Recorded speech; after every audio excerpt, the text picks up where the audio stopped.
नमस्कार, मी श्रुती कुलकर्णी. वृत्तवेधच्या बातमीपत्रात आपलं स्वागत. बातमीपत्रात प्रथम एक नजर ठळक बातम्यांवर. महापालिकेत कर निर्धारण अधिकारीपदी आशिष लोकरे तर सहाय्यक आयुक्तपदी शशिकांत भोसले झाले रुजू. प्रशासकीय कामात होणार सुलभता.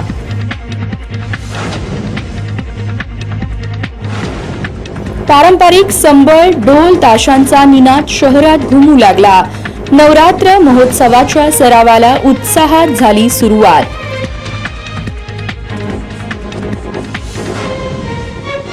बीआरएस पक्षामध्ये आम्ही गेलोच नाही. दक्षिणमधील आजी माजी सरपंचांचा खुलासा. दक्षिणच्या राजकारणात आले नवे राजकीय वळण.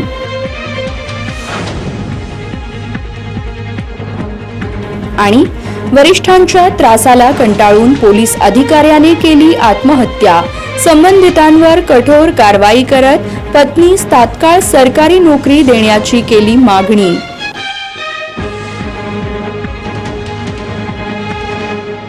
वरिष्ठांच्या त्रासाला कंटाळून आत्महत्या केलेल्या पोलीस अधिकाऱ्याच्या कुटुंबाने मृतदेह ताब्यात घेण्यास नकार दर्शवल्याने सिव्हिल परिसरात नातेवाईकांची गर्दी दिसून आली. सोलापूरचे आणि सध्या नांदेड येथे पोलीस अधिकारी म्हणून कार्यरत असलेले आनंद मळाळे यांनी पहाटे सोलापुरातील स्वतःच्या राहत्या घरी रिव्हॉल्व्हरमधून गोळी झाडून घेऊन आयुष्य संपवल्याची दुर्दैवी घटना घडली आहे. सहाय्यक पोलीस निरीक्षक पदावर आनंद मळाळे नांदेड येथे कार्यरत होते. गेल्या महिनाभरापासून आनंद मळाळे हे आजारी रजेवर सोलापूरला घराकडे आले होते. शनिवारी पहाटे 4च्या सुमारास सहाय्यक पोलीस निरीक्षक आनंद मळाळे यांनी घराच्या अंगणात स्वतःकडील रिव्हॉल्व्हरने डोक्यात गोळी झाडून घेऊन आयुष्य संपवले. घटनेच्या वेळी त्यांची पत्नी त्यांचा शोध घेत होती, मात्र ते घराच्या बाहेर मृतावस्थेत पडले होते. घटनेची माहिती कळताच पोलीस उपायुक्त विजय कबाडे, सहाय्यक पोलीस आयुक्त राजू मोरे यांच्यासह इतर अधिकाऱ्यांनी घटनास्थळी भेट दिली. वरिष्ठांच्या त्रासाला कंटाळून आणि वाढत्या कामाचा ताण असल्यामुळे सहाय्यक पोलीस निरीक्षक आनंद मळाळे यांनी गोळी झाडून जीवन संपवल्याची माहिती समोर आली आहे. त्यांच्या मागे पत्नी, मुलगा असा परिवार आहे. या घटनेची नोंद सदर बाजार पोलीस ठाण्यात झाली असून अधिक तपास सुरू आहे. आनंद मळाळे हे सोलापूर शहर पोलीस आयुक्तालयामध्ये अनेक वर्ष पोलीस कॉन्स्टेबल म्हणून कार्यरत होते. परीक्षा देऊन ते पोलीस उपनिरीक्षक झाले. त्यांनी सोलापूर शहर वाहतूक शाखा आणि सदर बाजार या ठिकाणी सेवा बजावली आहे. पुणे येथे पोलीस उपनिरीक्षक म्हणून सेवा बजावल्यानंतर सहाय्यक पोलीस निरीक्षक म्हणून नांदेड येथे त्यांची पदोन्नती झाली होती. दरम्यान या घटनेनंतर त्यांच्या नातेवाईकांनी मृतदेह ताब्यात घेण्यास नकार दर्शवला असून संबंधितांवर गुन्हे दाखल झाल्यानंतरच मृतदेह ताब्यात घेऊ अशी भूमिका घेतली आहे. तुमचं काय आदल्या दिवशी बोलणं वगैरे सोबत रात्री काय चर्चा वगैरे हेच झालेलं आहे बोलणं, हीच टेन्शन मध्येच, बाकी काय नाही. तुम्हाला त्यांनी सांगितलंय का उलगडून सगळं काय? ही काय असं टेन्शन देतात त्यांना म्हणून गुन्हे देतात भरपूर आणि त्यांना कोण मदतीला देतच नाहीत त्यांनी. सगळे गुन्हे ह्यांच्याच ह्याच्यावर आहेत गुन्हे. अच्छा, आता तुमची मागणी काय नेमकं की 6 महिन्यापूर्वी बिलोली पोलीस स्टेशनला बदली झाली. त्यावेळेस तिथे नरोटे कोणतर PI होते. त्यांनी भरपूर म्हणजे गुन्हे द्यायचे ह्यांना आणि त्यांना मदतीला कोणच माणूस द्यायचे नाही. त्यामुळे ते भयंकर टेन्शनमध्ये होते आणि नंतर त्यांचा ॲक्सिडेंट झाला ह्याच्यामध्ये. आणि नंतर ती रजेवर होते 1 तारखेपासून 1 सप्टेंबरपासून. तरी त्यांना हानपुडे पाटील DYSP सारखं म्हणजे त्यांनी फोन केला नाही, पण गुन्ह्याची माहिती घ्यायला ते पाठवून द्यायचे की ही गुन्हा राहिला आहे, तुम्ही हजर व्हा किंवा काय असं सांगायचे. त्यांच्या त्रासामुळं माझ्या मिस्टरांनी असं केलंय आणि त्यांना अटक झाल्याशिवाय आम्ही काय करणार नाही. व्हॉट्सअपवर एक मेसेज काहीतरी उल्लेख करण्यात आले, काय नेमकं उल्लेख तेच ते आता सांगितलेलं मी त्यांना त्रास देतात म्हणून. तुमची काय आता मागणी काय राहिला? मागणी म्हणजे त्यांना अटक करा, तात्काळ गुन्हा दाखल करून अटक करा. त्याशिवाय आम्ही PM पण करू देणार नाही आणि बॉडी पण घेणार नाही. त्याच्यामध्ये उल्लेख असा आहे की मला फक्त त्रास होतोय या त्याच्यावरचे जे अधिकारी आहेत त्याच्याकडूनच त्याला जास्त त्रास झालेला आहे बंटीला. आणि वहिनीसोबत पण चर्चा करत असताना कालच्या रात्रीपर्यंत त्यानं जी चर्चा केली की फक्त मला ह्या अधिकाऱ्याचा त्रास होतोय आणि त्यांच्यामुळं मला म्हणजे ड्युटीवर सुद्धा जॉईन होईल वाटत नाही. एक काम झालं, शासनाच्या सेवेत काम करत असताना काम असतात हे मान्य आहे, पण कामं किती द्यावी याचा पण प्रोटोकॉल ठरलेला असावा आणि तो आहे. त्या प्रोटोकॉलप्रमाणे त्याला दिलेलं नाही. त्याला केवळ बौद्ध समाजाचा असल्यामुळं त्याला जास्त म्हणजे एक डायरेक्ट सांगायचं झालं तर त्याला जातीवादच कारणीभूत आहे असं मी म्हणेन या ठिकाणी. कुठल्या अधिकाऱ्याचा? त्याचा बालपणापासूनचा मित्र आहे. त्याची जिद्द आणि चिकाटामुळं आज बौद्ध समाजाचा माणूस EPI पर्यंत गेला आणि ही जातीय व्यवस्था आज देखील संपलेली नाही असंच मला या जे कोण DYSP पाटील आहे त्यांच्या वतीनं असंच सांगायचं आहे की हे अनेक जातीवाद संपलेला नाही. माझा मित्र अक्षरशः डोक्यात गोळी घालून घेतोय म्हणजे किती त्रास झाला असेल. त्यानं गेल्या 6-7 महिन्यापासून सतत टेन्शनमध्ये होता की माझी बिलोलीला जे आहे ते खूप त्रासामध्ये आहे. इथला कुठलाच माणूस त्याला सहकार्य करत तर नव्हताच नव्हे, पण वरून तो जो खाक्याचा जो हे असतोय दाब असतोय तोच खाक्यालाच दाब देत होता.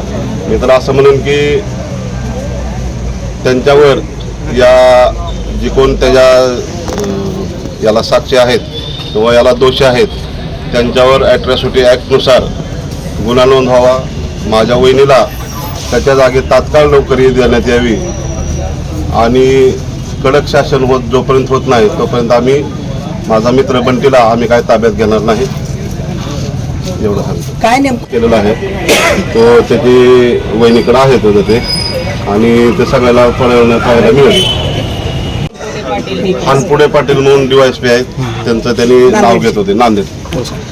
चिठ्ठी सापडल्या, चिठ्ठीमध्ये काय मजकूर आहे का सांगा? आता आम्ही एक वाचलेली नाही चिठ्ठी. आम्ही ते पोलिसला सांगितलं की बाबा ती चिठ्ठी घेऊन यायचं आमच्या समोर दाखवा काय.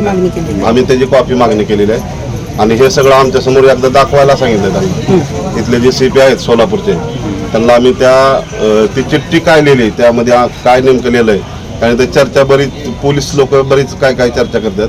आम्हाला साक्षात मला आणि माझ्या वहिनीला मिळावी, माझ्या मावशीला आईला असे ते बघण्यासाठी मी मागवलेले आहे चिठ्ठी. महापालिकेत कर निर्धारण अधिकारीपदी आशिष लोकरे तर सहाय्यक आयुक्तपदी शशिकांत भोसले हे 2 अधिकारी महापालिकेत रुजू झाले आहेत. महापालिकेत उपायुक्त दर्जा असलेले कर निर्धारण अधिकारीपदी आशिष लोकरे तर सहाय्यक आयुक्तपदी शशिकांत भोसले हे 2 अधिकारी महापालिकेत रुजू झाले आहेत. नगरविकास विभागाकडून उर्वरित रिक्तपदी अधिकारी पाठवण्याची प्रतीक्षा आहे. सोलापूर महापालिकेतील सहाय्यक आयुक्त इतर पदे रिक्त असल्याने यासाठी शासनाकडे महापालिका प्रशासनाकडून सतत पाठपुरावा सुरू आहे. दरम्यान शासनाच्या नगरविकास विभागाने महापालिकेच्या आकृतीबंधानुसार रिक्त असलेल्या उपायुक्त दर्जाचे एक कर निर्धारण अधिकारी आणि एक सहाय्यक आयुक्त हे अधिकारी दिले असून हे दोघे रुजू होऊन प्रशासकीय कामाला लागले आहेत. शासनाच्या नगरविकास विभागाने महापालिकेच्या उपायुक्त दर्जाच्या असलेल्या 2 पैकी एक कर निर्धारण अधिकारी म्हणून आशिष लोकरे यांची नियुक्ती केली आहे. लोकरे हे सोलापूर जिल्हा प्रशासनाधिकारी म्हणून कार्यरत होते. त्यांची महापालिकेत बदली करण्यात आली. त्यांनी महापालिकेच्या मालमत्ता कर विभागातील कामकाज देखील सुरू केले. शहर हद्दवाढमधील सध्या सुरू असलेल्या मिळकतींच्या सर्व्हेबरोबरच मिळकत कराची जुनी आणि चालू आर्थिक वर्षातील वसुलीचे नियोजन हाती घेतले आहे. शासनाने औरंगाबाद विभागीय आयुक्त कार्यालयाअंतर्गत कार्यरत असलेले सहाय्यक आयुक्त शशिकांत भोसले यांची नियुक्ती केली आहे. त्याचबरोबर महापालिकेच्या आस्थापनेवरील शासनाकडील सहाय्यक आयुक्त पदाच्या 3 जागा आणि महापालिका स्थानिक पातळीवरील 2 सहाय्यक आयुक्त पदे इतर पदे रिक्त आहेत. पारंपरिक संबळ ढोल ताशाच्या ठेक्यावर नवरात्र मंडळांकडून रंगतदार शिस्तबद्ध अशी फटाक्यांची आतिषबाजी करत लेझिम सरावास सुरुवात करण्यात आली. पारंपरिक संबळ ढोल ताशाच्या ठेक्यावर शिस्तबद्ध रांगेमध्ये उभे राहून एका ठेक्यावर तालबद्ध हालचाली करत आपल्याही अंगात उत्साह संचारेल. लहान मुले, मुली, तरुण मुले आणि वयस्कर मंडळी सुद्धा लेझिमच्या सरावांमध्ये सामील झाल्याचे भवानीपेठ घोंगडे वस्ती परिसरातील जेबिनी सांस्कृतिक व क्रीडा बहुउद्देशीय सामाजिक संस्थेच्या लेझिम सरावास मोठ्या उत्साही वातावरणात फटाक्यांच्या आतिषबाजी करत संस्थेचे आधारस्तंभ तथा भाजपाचे ज्येष्ठ नगरसेवक माजी सभागृह नेते सुरेश पाटील यांच्या नेतृत्वाखाली सुरुवात करण्यात आली. नवरात्रोत्सव जवळ आले असून देशभरातील देवी भक्तांमध्ये आनंदाचे वातावरण आहे. सर्वांनाच शक्तीदेवीच्या आगमनाची चाहूल लागलेली असून अनेक ठिकाणी या उत्सवाची तयारी सुरू झाली आहे. ढोल ताशा पथक, लेझिम पथक, देखावे यांची रंगीत तालीम आणि सराव सुरू झाले आहेत. दरम्यान भवानीपेठ येथील जेमिनी सांस्कृतिक नवरात्र महोत्सव मंडळाच्या 52व्या वर्षानिमित्त रंगतदार अशी शिस्तबद्ध लेझिम सरावास सुरुवात करण्यात आली। यावेळी देवी भक्तांनी रांगेमध्ये उभे राहून एका ठेक्यावर चालबाल हालचाली करत एकमेकांच्या जागा घेत फेर धरत ठेका कायम ठेवत विविध रचना तयार करून बहारदार असा लेझिमचा खेळ सरावादरम्यान केल्याचे दिसून आले। मंडळाचे संस्थापक सिद्धराम जेनुरे, सदाशिव पाटील यांच्या मार्गदर्शनाखाली लेझिम पथक मध्यवर्ती महामंडळामध्ये सामील होणार आहे। दरम्यान विजयादशमीच्या दिवशी भवानीपेठ येथून भव्य अशी मिरवणूक मध्यवर्ती महामंडळामध्ये सामील होणार आहे। यासाठी अत्यंत शिस्तबद्ध अशा लेझिमचा खेळ या निमित्ताने सादर करण्यात येत आहे। त्यासाठी देवी भक्त उत्साहाने या लेझिम सरावांमध्ये सहभागी झाल्याचे दिसून येत आहे।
शासकीय मैदान नेहरू नगर येथे पार पडलेल्या शहरस्तरीय रब्बी स्पर्धेत 19 वर्षे मुलांच्या गटात ज रा चंडक प्रशालेने 5-2 असे गुण मिळवून विजय संपादन केला।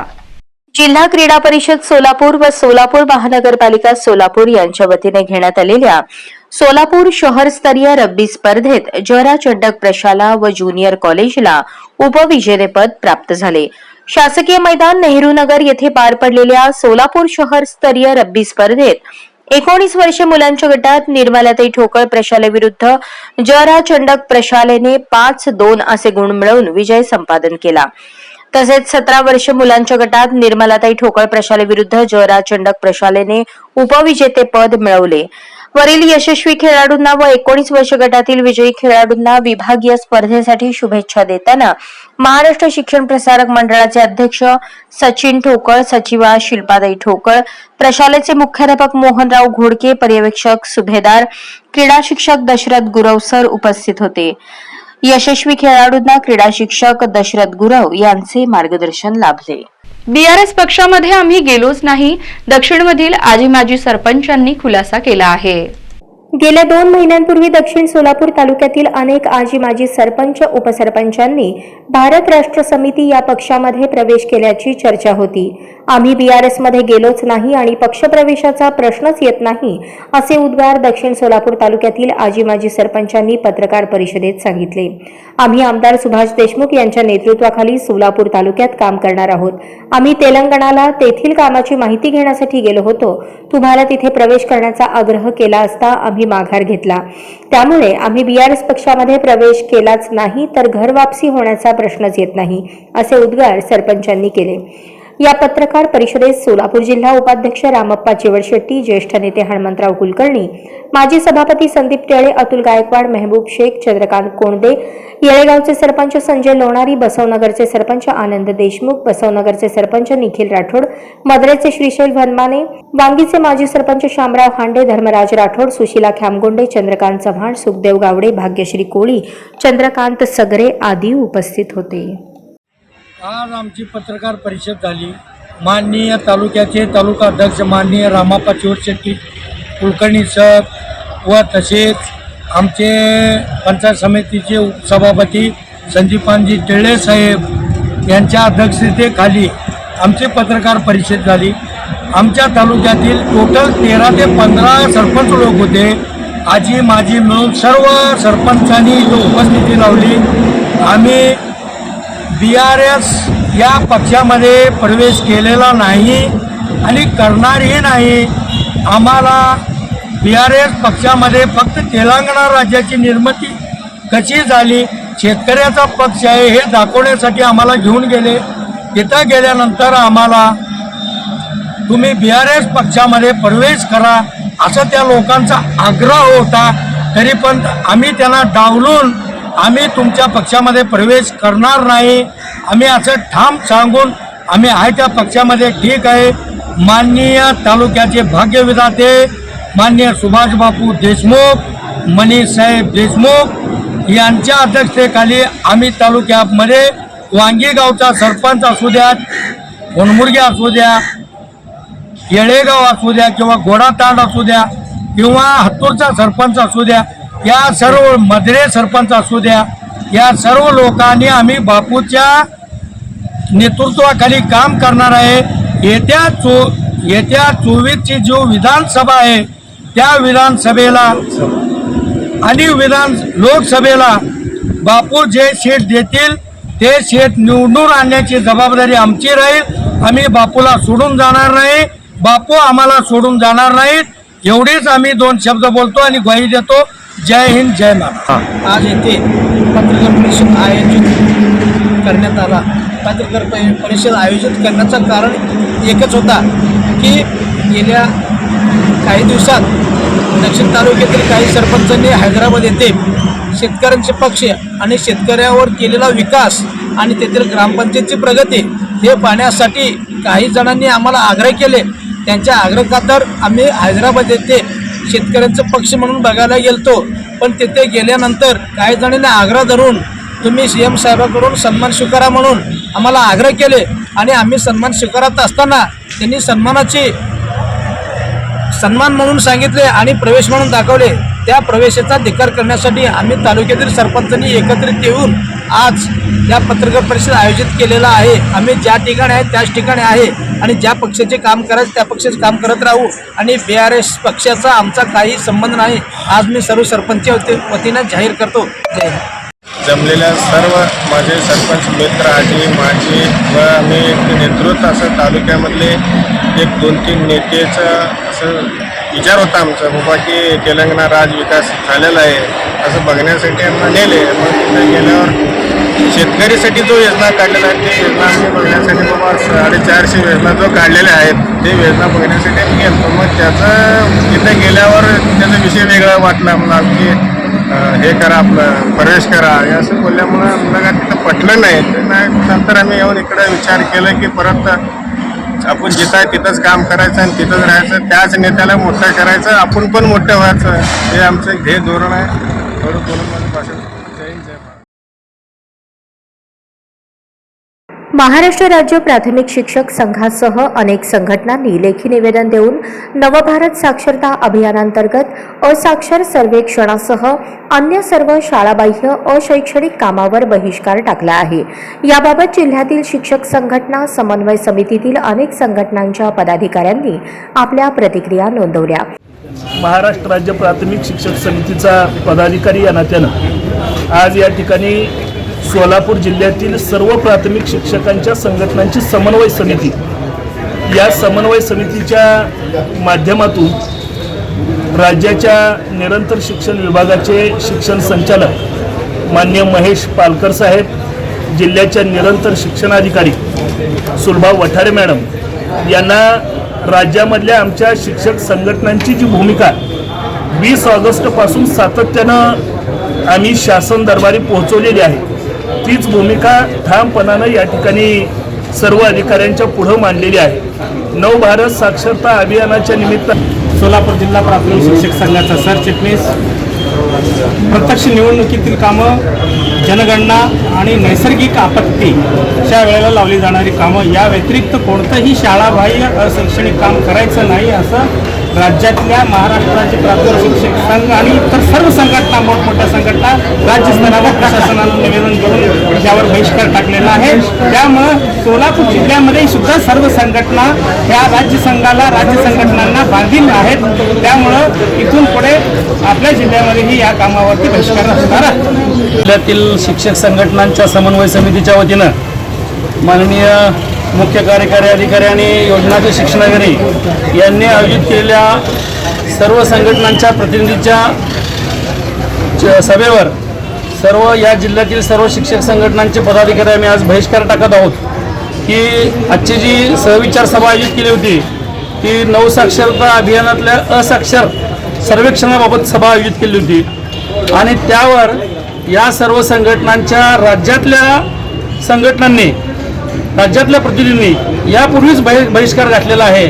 आम्ही देखील शिक्षक संघानं सुद्धा या शामराव भिकाजी जवळगाव राज्याध्यक्ष महाराष्ट्र राज्य मागासवर्गीय शिक्षक संघटना आज सोलापूर जिल्ह्याच्या वतीनं नऊ साक्षरता अभियानासाठी माननीय मुख्य कार्यकारी अधिकारी यांनी बैठक बोलवली होती आणि त्या बैठकीच्या संदर्भात सर्व संघटनांची एक समन्वय समितीची बैठक होऊन त्याच्यावरती बहिष्कारवरती ठाम राहून, कारण महाराष्ट्रातील जेवढ्या प्राथमिक शिक्षकाच्या संघटना आहेत राज्यामध्ये सर्व संघटनेच्या वतीनं शासनाला यापूर्वीच निवेदनाद्वारे कळवलेलं आहे किंवा प्रत्येकाने हे कळवलेलं असल्यामुळं इथून पुढं, कारण शासन खाजगीकरणाकडे ओढा आहे, जिल्हा परिषदच्या शाळा बंद करण्याचा मानस आहे. सर्वात महत्त्वाची गोष्ट, जसं जिओनं पहिल्यांदा फुकट कार्ड वाटलं तसं फक्त दिशाभूल करून शिक्षकांच्या सर्व शाळा.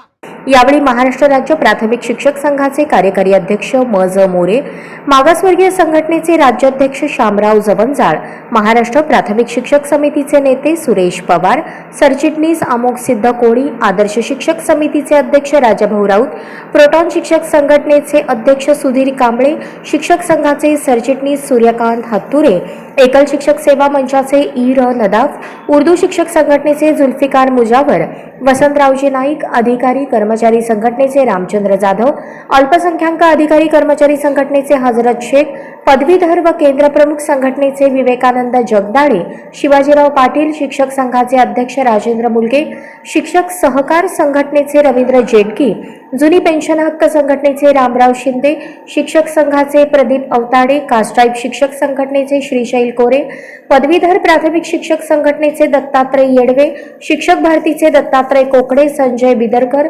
मागासवर्गीय शिक्षक संघटनेचे सरचिटणीस किरण सगेल आदींसह जिल्ह्यातील विविध 20 शिक्षक संघटनांचे प्रमुख पदाधिकारी उपस्थित होते. जीवाची वाडी येथील एडका वस्ती येथे नवीन शाळा इमारतीचे भूमिपूजन करण्यात आले.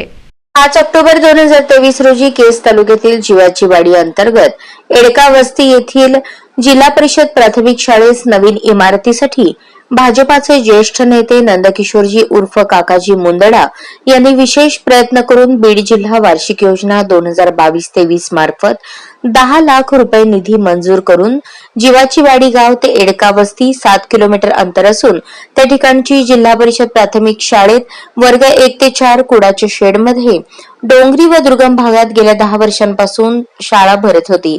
शाळेतील लहान चिमुकल्या विद्यार्थ्यांचा आशीर्वाद काकाजींना नक्कीच मिळेल अशी प्रतिक्रिया श्रीराम कुटे यांनी व्यक्त करून वस्तीवरील पालकांची मुंदडा यांच्याविषयीची सहानुभूतीची चर्चा होत असलेली ऐकावयास मिळत होती. सत्यनारायण चौरे म्हणाले, जीवाची वाडी अंतर्गत वस्त्यांची विकास कामे, शाळा, खोल्या रस्ते माजी आमदार केशवराव अंधळे यांच्यानंतर नंदकिशोर मुंदडा यांनीच केले. कारण या गावाला भाजप पक्ष निधी देऊन विकास कामे करतो तर राष्ट्रवादी पक्ष मात्र आलेला निधी इतरत्र दुसऱ्या गावांकडे वळवतो. अशी खंत व्यक्त करून इमारतीचे भूमिपूजन सरपंच प्रतिनिधी दीपक काळे यांच्या हस्ते करण्यात आले। यावेळी ग्रामपंचायत सदस्य दिगंबर चौरे, शिवाजी चौरे, सत्यनारायण चौरे, भाजपा नेते श्रीराम कुटे, ज्येष्ठ नागरिक रामकिसन चौरे, श्रीराम चौरे, विठ्ठल चौरे, पैलवान अण्णा चौरे आदी उपस्थित होते। कोनाथा येथे आमदार राजू भैया नवघरे यांनी विकास कामांचे लोकार्पण केले। कोनाथा येथे आज सकाळी गावातील बऱ्याच दिवसांपासून प्रलंबित असलेल्या रस्त्यांचे काम विद्यमान आमदार राजू भैया नवघरे यांच्या हस्ते लोकार्पण सोहळा संपन्न करण्यात आला।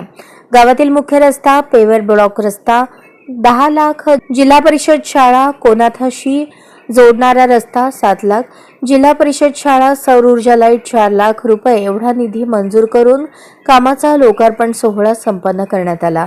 कार्यक्रमाचे प्रमुख पाहुणे म्हणून वसमतचे विद्यमान आमदार राजू भैया नवघरे तर कार्यक्रमाचे उद्घाटक सुरेशराव, चेअरमन मार्केट कमिटी सभापती तानाजीराव बेंडे, बाळूमामा ढोरे, तालुका अध्यक्ष त्रिंबक कदम, जिजा हरणे, निवृत्तीराव बेंडे, बाळासाहेब बेंडे, मुंजाजी बेंडे, गंगाधर बेंडे, गजानन बेंडे, बालाजी बेंडे, सुभाष बेंडे, गावातील सरपंच सुभाष कुंटे, उपसरपंच ओमकार बेंडे, निळबा बेंडे, चंद्रकांत बेंडे, बापूराव बेंडे, दत्ता साखरे, दत्तराव बेंडे उपस्थित होते। या गावाला एवढा निधी दिल्याबद्दल राजू भैया नवघरे यांचे आभार गावकऱ्यांनी मानले। त्या कामाचे उद्घाटन झाले आणि कोणत्या निधीतून आणि कोणी दिली? आमदार राजू भैया यांच्या आमदार निधीतून कोणाचा गावासाठी अंदाजे 21 लाख रुपयाचा निधी कामं झालेले आहे। शाळेकडे सीसी रस्ता 60 मीटर 7 लाख रुपयाचा आणि गावामध्ये निवृत्ती बेंडे यांचे घर ते प्रभाकर शिरंगे यांचे घर 10 लाख रुपयाचा गटू रस्ता झालेला आहे आणि शाळेवर एक सोलार पॅनलचा एक 4 लाख रुपयाचा जे बसलेला आहे। आपल्याला एवढा निधी प्राप्त झाला तर आमदाराचे आपण कसे आभार मानणार? आम्ही गावकऱ्याच्या वतीने आमदार राजूभाई नवघरे यांचे मनापासून आभार व्यक्त करतो तुमच्या गावाला एवढा निधी दिल्याबद्दल। बातमीपत्रात शेवटी पुन्हा एक नजर ठळक बातम्यांवर। महापालिकेत कर निर्धारण अधिकारीपदी आशिष लोकरे तर सहाय्यक आयुक्तपदी शशिकांत भोसले झाले रुजू। प्रशासकीय कामात होणार सुलभता।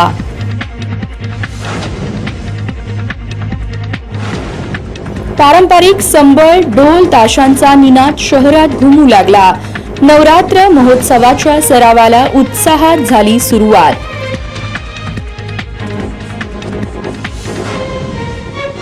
बीआरएस पक्षामध्ये आम्ही गेलोच नाही, दक्षिणमधील आजी माजी सरपंचांचा खुलासा।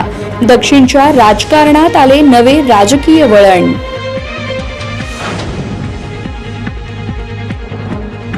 आणि वरिष्ठांच्या त्रासाला कंटाळून पोलीस अधिकाऱ्याने केली आत्महत्या। संबंधितांवर कठोर कारवाई करत पत्नीस तात्काळ सरकारी नोकरी देण्याची केली मागणी।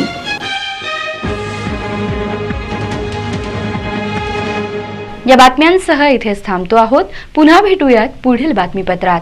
तोपर्यंत ताज्या घटना घडामोडींसाठी अवश्य पाहत रहा सत्याचा अचूक वेध वृत्तवेध। नमस्कार।